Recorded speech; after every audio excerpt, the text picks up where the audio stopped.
A lot of times, as I'll get into in more detail, the executives in a company often don't really know what's going on with IT. So we're gonna throw some light on that. So first thing I want to talk about is our motivation for doing these webinars. We talk a lot about the safety, especially of our small business community.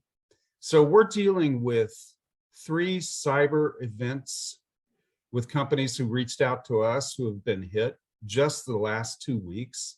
It's hard to explain how prevalent it's getting. And our CEO, is really on the bandwagon and trying to help companies in any way that we can, whether we get paid or not, to help them be cyber secure.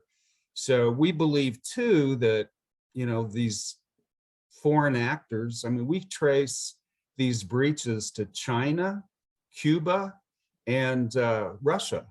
So it's like, Russia, obviously they can't contend with us in a military basis. So they're actually just going to attack us.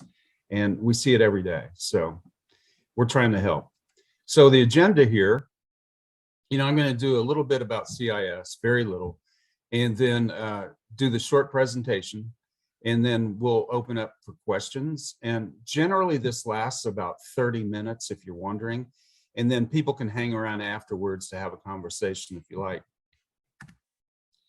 All right, so we have a cybersecurity culture, and we're actually certified by the Overwatch, which is a TISC 2020 certification. And so we take it very seriously because there are companies that are getting hacked through their IT companies. We're not going to be one of those. So anyway, I just want to say that we're secure and we want everybody else to be secure. So now I'm going to talk about this whole executive issue. So we call this a syndrome of the tail wagging the dog. I know, but CEOs and management actively lead how their companies manage their operational departments, except for one. Financial, there are controls, there are procedures, same with operations. Business development has metrics. Marketing has processes. Human resources is very regimented because they have to be. But information technology, for the most part, just kind of exists on its own.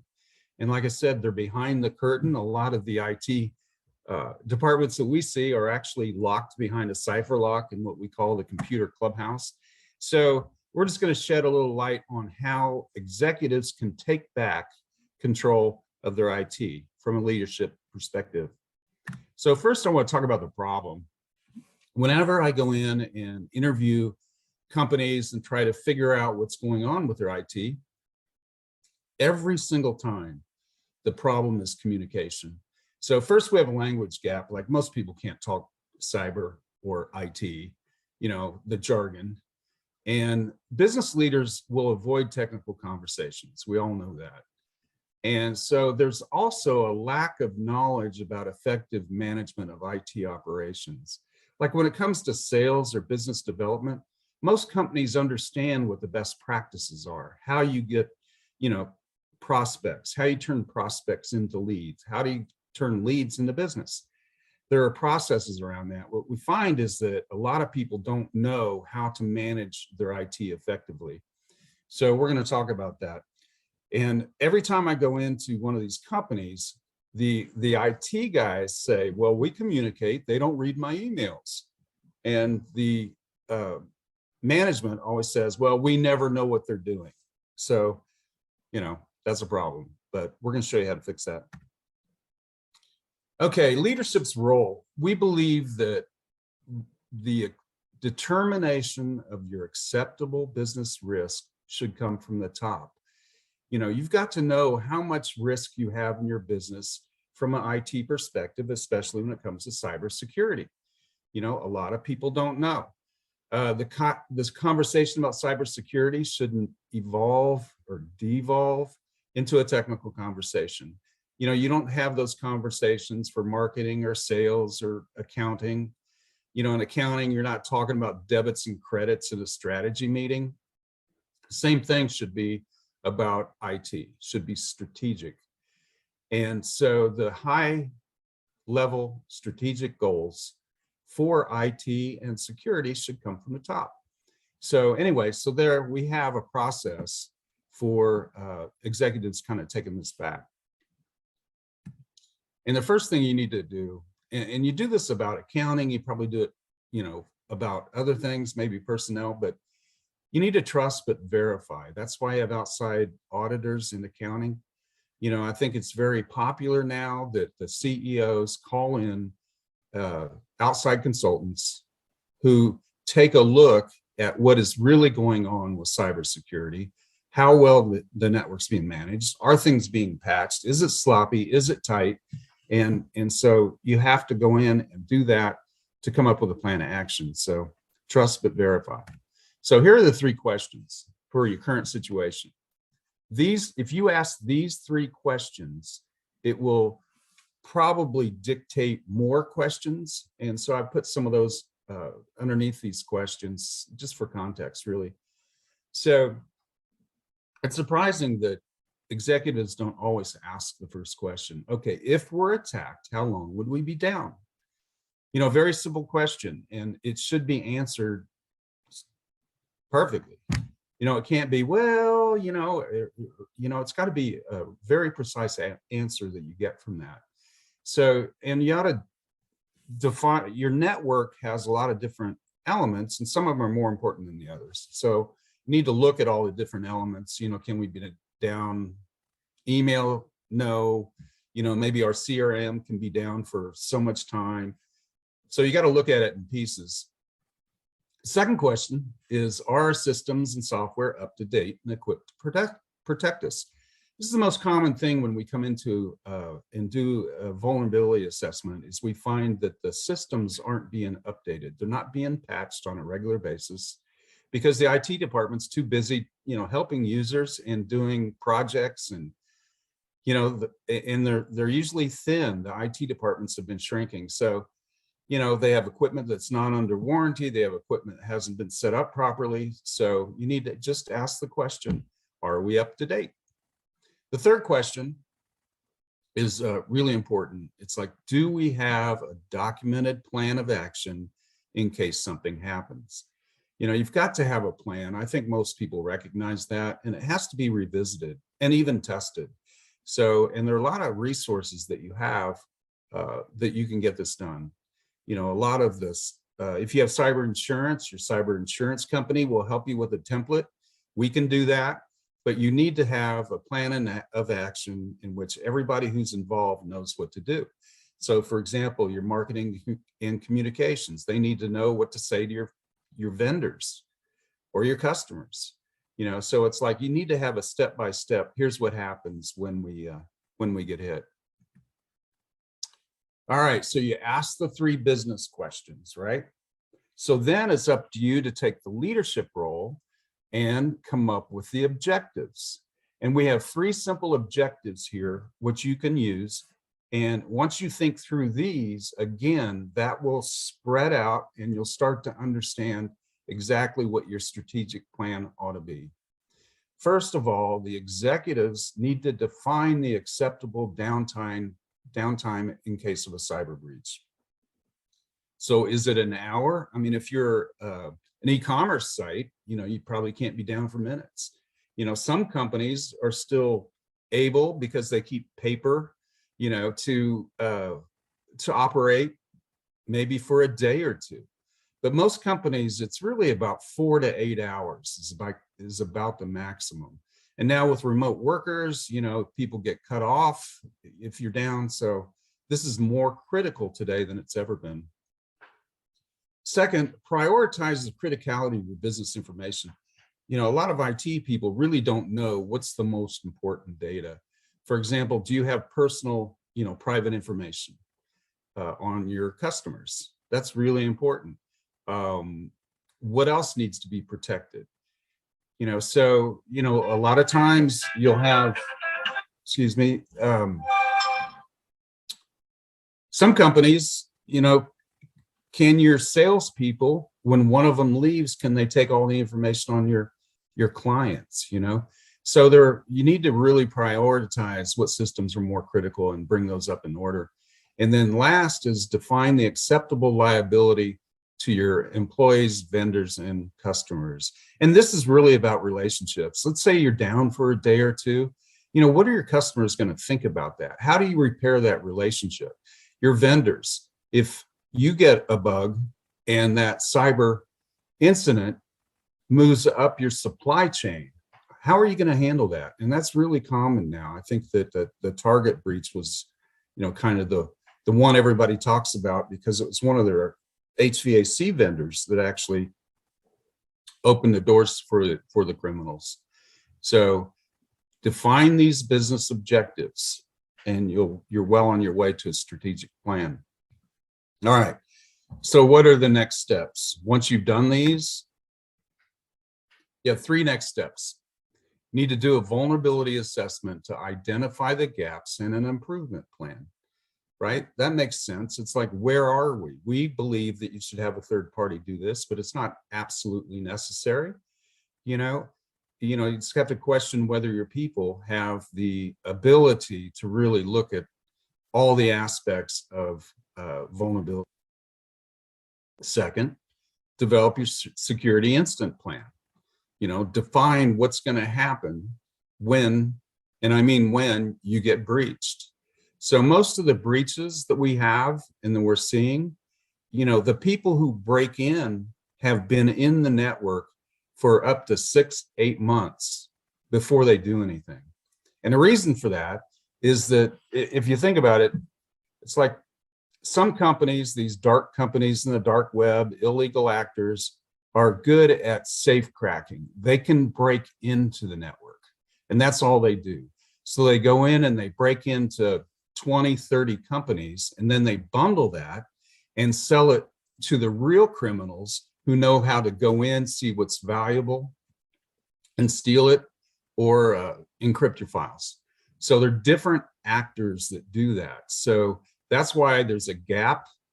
So one company or illegal criminal is good at what I call safe cracking. They can get through the door, and then once they do, they move on to the next one, and they wholesale those and sell them to the companies that go in and steal. So when that happens, you need to have a plan of action. And then the last thing is a roadmap for improvement. So we call it a POAM, but it's a way that you develop what milestones and quarterly goals you have to constantly improve, because you can't put all this cyber in place immediately. It's really difficult to do. It's a lot of disruption on your company. So you need to do it over time. I'm going to show you in a slide here in a minute exactly how we do it, so you can have an idea how that's done. And the last thing is to dovetail the plan with a budget, right? Because cybersecurity is expensive. What we're seeing is that when you put the tools, and we call it the stack, but it's really if you think of a castle, you have a keep, you have a wall, you have a drawbridge, you have a moat. So when you do multi-layered cybersecurity, it costs money. Every one of these products that you have in your, as we say, stack, is usually charged per person per month, or per endpoint per month. So to really put in cybersecurity on a regular basis, you're probably talking about $30 to $40 per endpoint just for the software to do it. So you need to have that in your budget. Okay, so that's the way that you take back control. It's very simple. You have 3 questions, 3 objectives, and 3 action items. So I wanted to add to that and give you a little context about the trends that are happening today in IT and cybersecurity support. So then when you go through that process, you'll have some idea what your options are coming out the other side. The first thing I'm going to show you is the Picasso Man, which is kind of unique to our company. But the second thing is the IT management model. As I said earlier, people don't know how to manage IT. Well, there are very, very specific ways to do that. And then what co-managed IT is all about. The Picasso Man. Actually, we did a puzzle of this and sent it out. It was pretty cool. If anybody wants a puzzle, just let me know. So this is sort of 10 years ago, maybe 5 years ago. You know, most companies had some computer guys, generalists. You know, they're like 5% CIO, part IT director, part admin, part engineer, part help desk, part analyst. And so they're juggling all these different roles. And then now, recently, we've thrown in cybersecurity and compliance. So cybersecurity, you just can't be sloppy. You know, if you're sloppy, you have a whole, you know, it's like having a window open, even though your door is locked. You know, so you have to be very, very persistent, have great procedures to get this done. So it's very hard for a computer generalist having all these roles to do that. So, you know, the days of, you know, knowing everything as an IT guy are over. You know, we have cyber guys, we have network guys, we have admin guys, we have help desk guys. So it's, you know, you need to have a lot of different roles in your IT department today. So next is the IT, we call it the management maturity model. Excuse me. I didn't make this up. You know, it's really funny that all of the organizations that accredit IT companies and IT processes agree on this, that there are 5 levels of maturity. And the higher you get, the lower your risk level. So most companies, and traditionally, have been in the reactive mode. Right here, the first one, excuse me.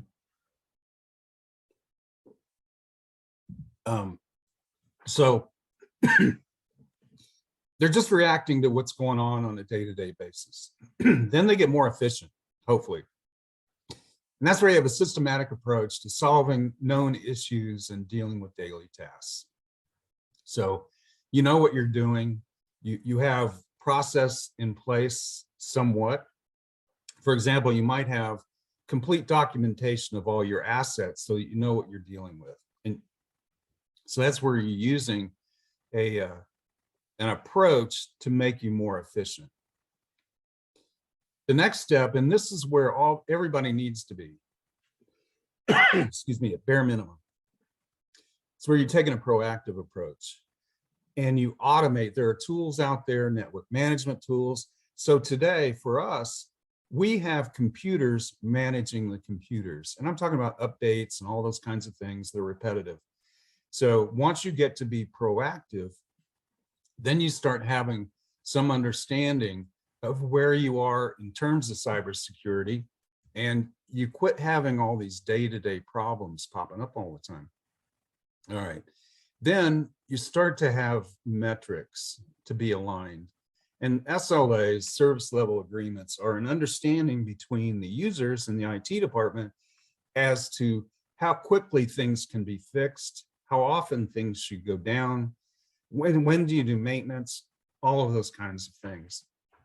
So the last is where you achieve operational excellence and you're really on a strategy path. And it's hard to get there, but I'll show you how we do it here in a second. Excuse me. Boy, Peter, this recording is going to be great, huh? With me coughing. So here's how we do it in terms of a management maturity model. So we have to have a mature model because we manage thousands of individuals and, you know, many companies. So we have to be this way. So what we do in month 1, and this is how in 1 quarter you can become much more effective and reduce your risk. So we do it by onboarding. The first thing we do is document everything. We have ticketing workflows that are automatic. We do remote monitoring, and we make sure everybody's backed up. Then in the second month, we verify what the disaster recovery risk is. Like I said earlier, how long can you be down? We'll verify that. EDR with a managed SOC. EDR is like antivirus 2.0, which is connected to a 24/7 security operations center. So it's like connecting your home alarm system to the call center that reacts whenever you have an incident. Same thing in cybersecurity. It's not very expensive. And then, of course, the security foundation management. What happens when you have alerts? What happens when someone gets hit? What happens with phishing? So you need to have that all under control. And then once you kind of get things going, you should have a security awareness campaign. And that's where you send out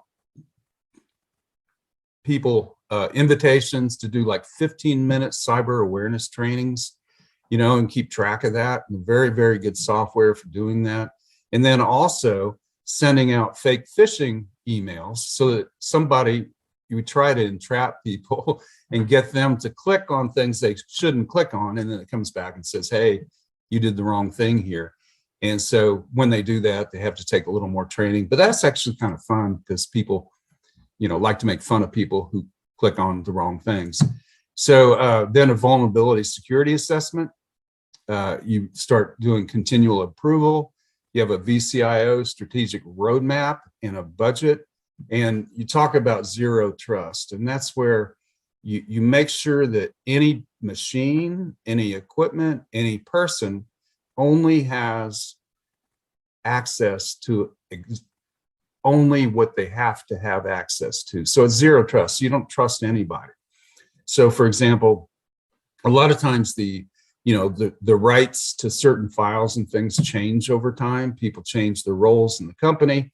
And so someone might come out of admin and go into HR. Do they still have the administrative rights? So you have to really start looking at that on a detailed basis.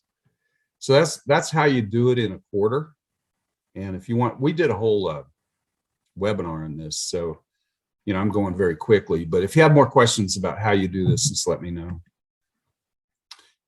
The last concept, which is really, really popular, is called co-managed IT.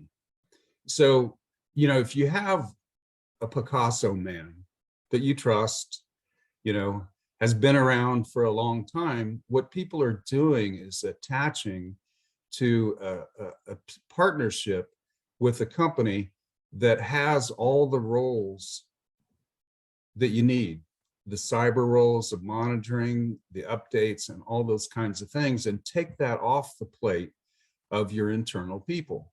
And that way your internal people can focus on things like your business applications, training for your people, making sure that everybody has the rights that they need, the access that they need, all of those kinds of things. So the way it works, co-managed IT. So you have to go through these lists of typical things that are done and decide which ones that your team does and which the outsourced team does. So if you think about it, the more closely things are about your business, the more your team should do those things. The things that are just technical, mundane, keeping the lights on and the doors locked, that should probably be outsourced. So for example, on your team, employee training, initial troubleshooting, business application support. Most businesses have an application that's specific to their industry. Maintaining policies and procedures, managing where the data is, who has access to what, maintaining data privacy, and also all your online media. Outsource, these are the easy things to outsource. You can have a VCIO. You couldn't afford one of those all on your own. You have the IT maturity management model, which is easily put in place. You have the cybersecurity stack I talked about, 24/7 monitoring, patch management, remote remediation of issues. And then, one that we do, and this can go either way, we like to do onboarding and offboarding of employees. And we apply all of the security processes to those people who come on board. One of the most common things that we see when we go in and do an assessment is that a company might have 40 people working, but we'll go in and in their Active Directory, their security directory of users, they'll have twice that. And the reason is that a lot of times when people leave the company, their accounts aren't removed. So we like to handle that. And then IT vendor management, if your internet's down, who does that? Who calls? Who sits on the 800 number? Who reacts to that? And a lot of times your people won't have time for that. But we deal with vendors at a much higher level and develop relationships with them. So it's a lot easier for us to get things done. So those are the three things I think that you needed to know about kind of the current trends. Just realize that there are no more Picasso men. It's really hard for them to do all the things that are needed today in terms of cybersecurity. And then understanding what maturity model means, understand that it's very well documented just Google that. And there'll be a lot of information on how IT should be managed, especially for cybersecurity. And then if you can't do it on your own, and it's likely that you can't, then you can go to COMIT, we call it, or co-managed IT. So we've gone through. And so I think I'm right on time. We're talk about the things that you can take away, key takeaways. The business objectives should come from the executive suite. I think we went through that pretty well. It's vital that executive level members know and understand the right questions to ask. And I think we've given you that. Aligning IT and cybersecurity through meaningful discussions is a little easier than you think. And I think the process that we define really works. Co-managed IT services provide increased security, expertise, and affordability. A co-managed IT contract is probably cheaper than adding an IT person, and you get so much more.